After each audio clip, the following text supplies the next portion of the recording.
ভার করে আছো? না না, এবার তোমাকে হাসতেই হবে।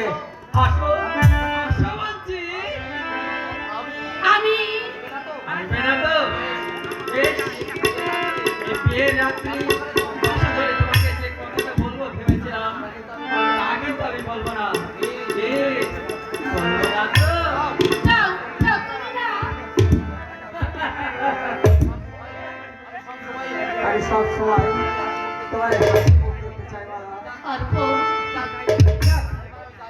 এবার আমি যাই। যাওয়ার সময় তোমাকে আমি একটা কথা বলে যাই, আমার সব চিঠির উত্তর যেন পাই, সব চিঠির উত্তর যেন পাই। অর্পণ,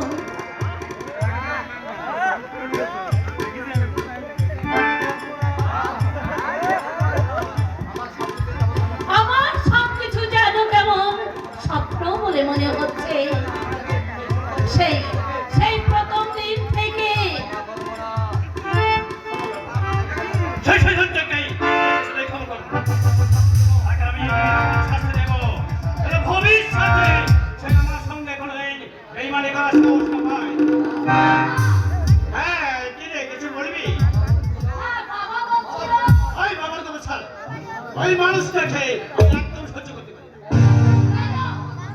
কেন তোমার অন্যায়কে কি বাবা প্রশ্রয় দেয় না বলে তুমি বাবাকে শ্রদ্ধা করছো? আহ!